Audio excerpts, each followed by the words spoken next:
Bismillahirrahmanirrahim.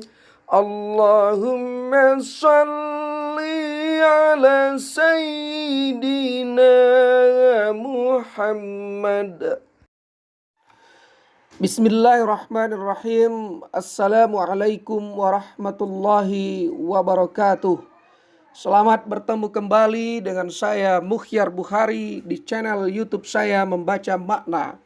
Untuk pertemuan kita kali ini, kita juga tidak membahas filsafat dengan berbagai persoalan kehidupan manusia, tetapi kita ingin mengetengahkan atau mendiskusikan yang berkaitan tentang materi kuliah sejarah Islam Asia Tenggara. Kali ini kita ingin berbicara tentang teori kedatangan Islam di Nusantara. Saudara-saudara, Asia Tenggara adalah tempat tinggal bagi penduduk Muslim terbesar di dunia. Islam merupakan agama mayoritas di Indonesia, Malaysia, dan Brunei Darussalam. Selain itu, minoritas Muslim dapat juga ditemukan di berbagai negara di Asia Tenggara seperti di Burma atau di Myanmar, Singapura, Filipina, Thailand, dan Vietnam. Secara geografis, kawasan Asia Tenggara merupakan tempat yang unik dan menarik bagi perkembangan agama-agama dunia. Sehingga kalau kita telusuri, hampir seluruh agama pernah singgah, pernah mendapat pengaruh di beberapa tempat di kawasan ini. Dan tentunya termasuk agama Islam. Bahkan tidak berlebihan bila dikatakan bahwa penduduk Muslim terbesar ada di kawasan Asia Tenggara. Saat ini ada sekitar 240 juta Muslim di Asia Tenggara atau setara dengan 42% dari jumlah populasi penduduk Asia Tenggara.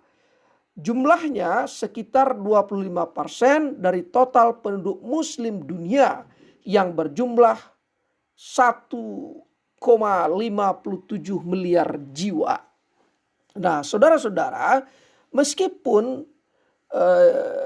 Islam itu berasal dari negara asalnya yang sangat jauh, yaitu dari Timur Tengah, namun penduduk yang menganut agama Islam di Asia Tenggara, terutama sekali di Indonesia, sangatlah besar, yaitu sekitar 12,9% dari total Muslim dunia. Jadi Muslim dunia secara keseluruhan 12,9% itu menganut agama Islam berada di Indonesia. Kalau kita lihat secara Nusantara, Muslim di Indonesia berjumlah sekitar 203 juta jiwa atau 88,2% dari seluruh jumlah penduduk yang berjumlah hampir 230 juta jiwa. Bagaimana dengan di Malaysia? Di Malaysia Muslim berjumlah 16.581.000 jiwa atau 60,4% dari total jumlah penduduknya. Sedangkan di Brunei, Muslim berjumlah 269.000 jiwa atau 67,2% dari seluruh jumlah penduduknya. Bagaimana pula dengan di Singapura? Di Singapura terdapat lebih kurang 16.581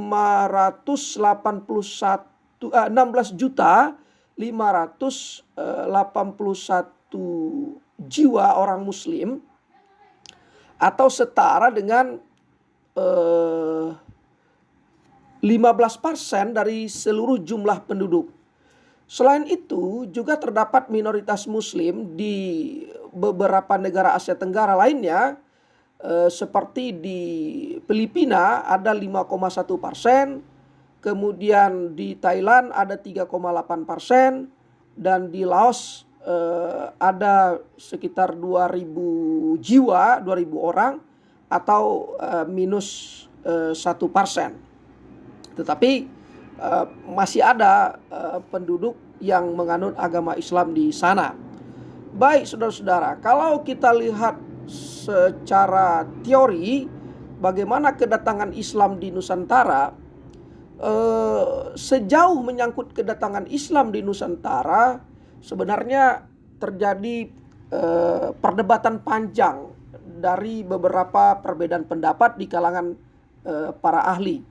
Namun kalau kita merujuk pendapat Profesor Azumardi Azra, itu perdebatan tersebut berkisar pada 3 masalah pokok, yakni asal muasal Islam yang berkembang di wilayah Nusantara, kemudian siapa yang membawa Islam dan pendakwah Islam, dan kapan sebenarnya Islam itu mulai datang ke Nusantara. Jadi perdebatan-perdebatan para ahli itu selalu berada di seputaran 3 ranah ini, yaitu asal muasal Islam itu berkembang di wilayah Nusantara, kemudian pembawa dan pendakwah Islam ke Nusantara, dan kapan sebenarnya Islam itu mulai datang ke Nusantara. Nah, sekitar itulah perbedaan pendapat para ahli. Namun kita ingin merujuk sejumlah teori yang membicarakan mengenai asal muasal Islam yang berkembang di Nusantara. Kita lihat yang pertama, apa yang disebut dengan teori Gujarat. Teori ini dikemukakan oleh sejumlah sarjana Belanda, seperti namanya Vij Nevel, kemudian ada Sonokronje, dan ada Mukoti. Teori ini mengatakan bahwa Islam yang berkembang di Nusantara bukan berasal dari Persia atau Arabia. Tidak langsung maksudnya, tidak langsung berasal dari Persia atau Arabia, tetapi menurut teori ini berasal dari orang-orang Arab yang telah berimigrasi dan menetap di wilayah India. Jadi memang tetap Islam itu dibawa oleh orang Arab, tetapi bukan orang Arab yang langsung datang dari Arab sana atau dari Persia, melainkan orang Arab yang telah berimigrasi dan telah menetap di wilayah India, dan kemudian mereka berlayar membawanya ke Nusantara. Nah, alasan teori ini adalah mereka mendasarkan pendapatnya melalui teori mazhab dan teori nisan. Menurut teori ini ditemukan adanya persamaan mazhab yang dianut oleh umat Islam Nusantara dengan umat Islam di Gujarat. Mazhab yang dianut oleh kedua komunitas muslim ini adalah mazhab Syafi'i. Kemudian pada saat yang bersamaan teori mazhab ini dikuatkan pula oleh teori nisan, yakni ditemukannya model dan bentuk nisan pada makam-makam baik di Pasai, Semenanjung Malaya, dan di Gresik yang bentuk dan modelnya sama dengan yang ada di Gujarat. Nah, melalui bukti-bukti inilah para ahli yang menganut teori Gujarat ini, mereka memastikan Islam yang berkembang di Nusantara itu berasal dibawa oleh orang Arab memang, tetapi orang Arab yang berasal dari India. Nah, itu yang pertama. Kemudian ada teori kedua. Teori kedua itu dikenal dengan sebutan teori Bengal. Tulisannya Bengal, Bengal. Kalau bukan Bengal bahasa Melayu ya, kalau Bengal bahasa Melayu artinya degil ya, tapi ini tidak, Bengal nama tempat ya. Teori ini mengatakan bahwa Islam Nusantara berasal dari daerah Bengal. Teori ini dikemukakan oleh Fatimi. Teori Bengalnya Fatimi ini juga agak mirip dengan teori Gujarat tadi, didasarkan pada teori nisan. Menurut Fatimi, model dan bentuk nisan Malik Al-Saleh. Malik Al-Saleh ini seperti yang kita ketahui adalah Raja Pasai. Berbeda sepenuhnya dengan batu nisan yang terdapat di Gujarat. Jadi maksudnya kenapa saya katakan tadi, kenapa dijelaskan teori Gujarat dengan teori Bengal ini sama-sama memakai teori nisan.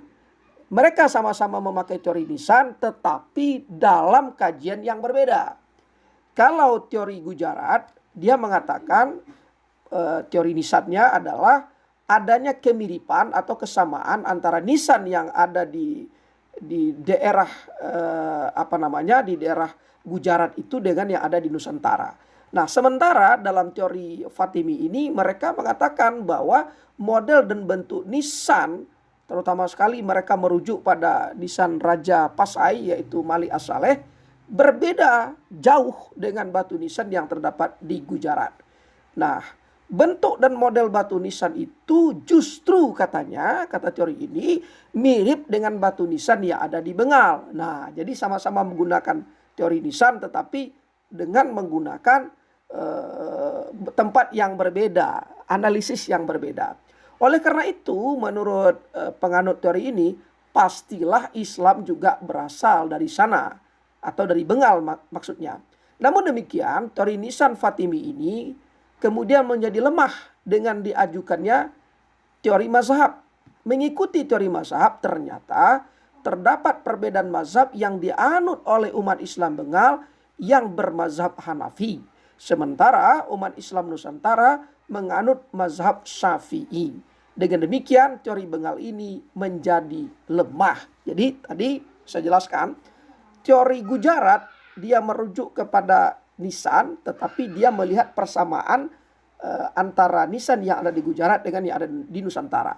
Sementara teori Fatimi juga tetap merujuk kepada teori nisan, tetapi dia melihat, teori ini melihat bahwa terdapat perbedaan yang sangat meruncing antara makam yang ada di Gujarat dengan yang ada di Nusantara. Bahkan lebih mirip makam yang ada di Nusantara ini dengan di Bengal. Tetapi teori ini juga mengalami kelemahan. Lebih kuat lagi teori Gujarat. Karena teori Gujarat di sana memakai bermazhab Imam Syafi'i. Sementara kita di Nusantara mayoritas juga bermazhab Syafi'i. Sedangkan di Bengal itu bermazhab Hanafi. Jadi kata pengkritik teori ini sangat mustahil kalau Islam yang datang ke Indonesia ini dibawa dari Bengal. Tidak mungkin orang yang bermazhab Hanafi lalu menyebarkan mazhab Syafi'i. Begitu saudara-saudara. Lalu kita lanjut pada teori yang ketiga. Teori yang ketiga itu disebut dengan teori Coromandel dan Malabar. Teori ini dikemukakan oleh Morrison dengan mendasarkan pada pendapat yang dianut pula oleh Thomas W. Arnold. Teori Coromandel dan Malabar ini mengatakan bahwa Islam yang berkembang di Nusantara berasal dari Coromandel dan Malabar. Adalah juga dengan menggunakan penyimpulan atas dasar teori mazhab. Kenapa mereka menyebutkan teori mazhab? Karena katanya adanya persamaan mazhab yang dianut oleh umat Islam Nusantara dengan umat Islam yang ada di Coromandel dan Malabar, yaitu sama-sama menganut ataupun mengamalkan mazhab Syafi'i. Pada itu menurut Morrison, ketika terjadi Islamisasi pada tahun 1292, Gujarat masih merupakan kerajaan Hindu.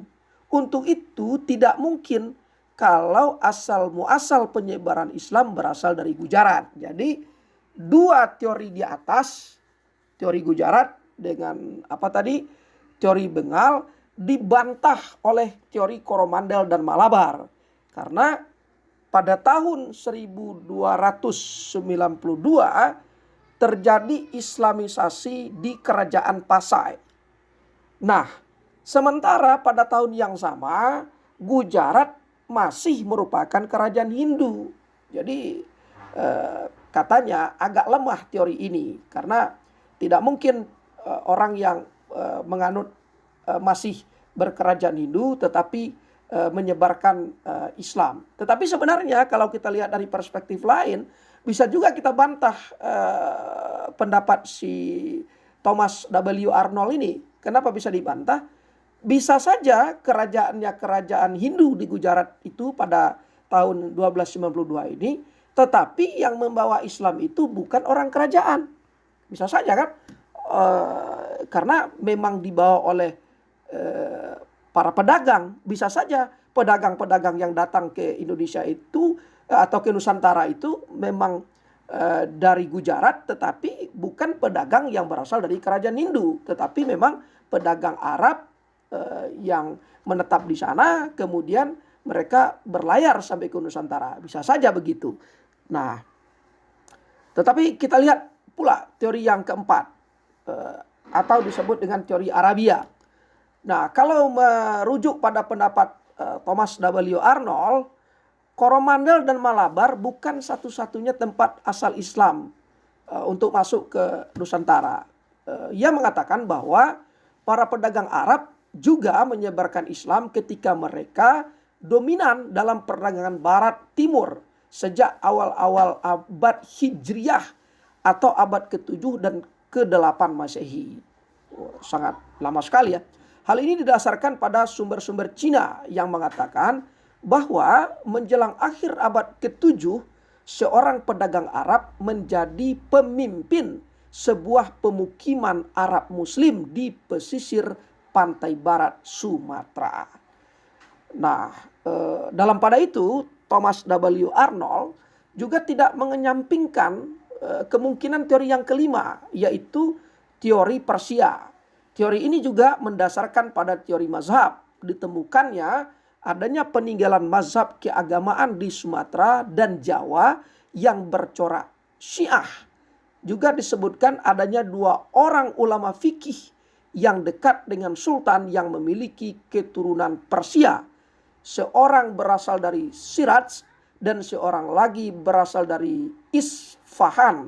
Isfahan ini sebuah wilayah atau sebuah provinsi yang ada di Iran hari ini. Baik, kemudian yang keenam, teori Mesir.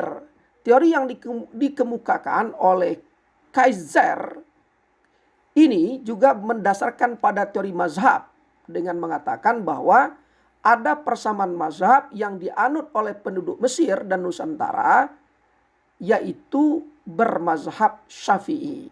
Teori Arab Mesir ini juga dikuatkan oleh Neymans dan de Hollander, tapi keduanya memberikan revisi bahwa bukan Mesir sebagai sumber Islam Nusantara, melainkan Hadramaut. Jadi bukan Mesir katanya, tetapi Hadramaut. Sementara itu dalam seminar yang diselenggarakan tahun 1969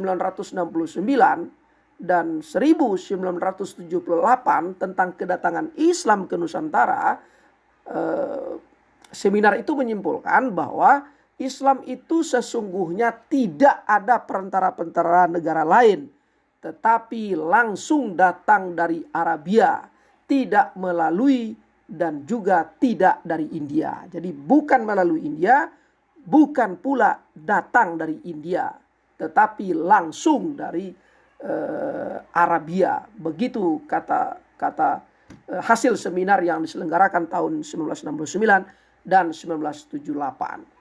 Kalau saya pribadi malah sependapat dengan hal ini ya. Tapi mari kita lihat bagaimana pula pendapat Profesor Azmardi Azra mengenai siapakah yang menyebarkan Islam ke wilayah Nusantara. Nah, tadi ada 4 teori datangnya Islam, sekarang kita lihat siapa yang menyebarkannya. Mengenai siapakah Islam yang menyebarkan Islam ke wilayah Nusantara, Profesor Azmardi Azra mempertimbangkan 3 teori. Pertama, teori dai, penyebaran Islam adalah para guru dan penyebar profesional atau para dai. Mereka secara khusus memiliki misi untuk menyebarkan agama Islam. Jadi, saudara-saudara, menurut teori pertama yang dikemukakan oleh Profesor Azmardi Azra ini, Islam itu tidak dibawa oleh pedagang atau semata-mata orang yang berdagang lalu sambil berdagang dia menyebarkan Islam. Jadi penyebaran Islam itu bukan pekerjaan sambilan. Tetapi menurut teori dai ini, penyebaran Islam itu memang secara khusus dikirim dai-dai yang profesional dari Arabia sana ke wilayah Nusantara dan memiliki misi khusus menyebarkan agama Islam. Sekali lagi menurut teori ini bukan pekerjaan sambilan, sambil berdagang, sambil menyebarkan agama Islam. Bukan begitu, tetapi memang memiliki misi khusus. Kemungkinan ini didasarkan pada riwayat-riwayat. Ini penjelasan Prof. Azra ya. Riwayat-riwayat yang dikemukakan historiografi Islam klasik. Seperti misalnya Hikayat Raja-Raja Pasai yang ditulis setelah tahun 1350. Sejarah Melayu ditulis setelah tahun 1500. Dan Hikayat Merong Mahawangsa ditulis setelah tahun 1630. Itu yang teori pertama kata Prof. Azra. Teori kedua, teori pedagang. Islam disebarkan oleh para pedagang. Mengenai peran pedagang dalam penyebaran Islam kebanyakan dikemukakan oleh sarjana barat. Menurut mereka, para pedagang muslim menyebarkan Islam sambil melakukan usaha perdagangan. Itu yang saya jelaskan tadi. Penyebaran Islam itu pekerjaan sambilan ya. Mereka berdagang tetapi mereka juga menyebarkan agama. Atau bisa saja sebaliknya. Sambil menyebarkan agama Islam mereka melakukan perdagangan. Elaborasi lebih lanjut dari teori pedagang adalah bahwa para pedagang muslim tersebut melakukan perkawinan dengan wanita setempat di mana mereka bermukim dan menetap. Dengan pembentukan keluarga muslim baru ya.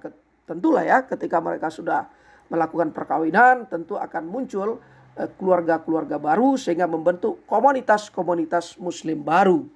Selanjutnya dikatakan selain pedagang ini melakukan perkawinan dengan keluarga bangsawan lokal yang dalam perkembangannya memberikan kemungkinan untuk mengakses pada kekuasaan politik yang dapat dipakai untuk menyebarkan Islam. Jadi saudara-saudara, menurut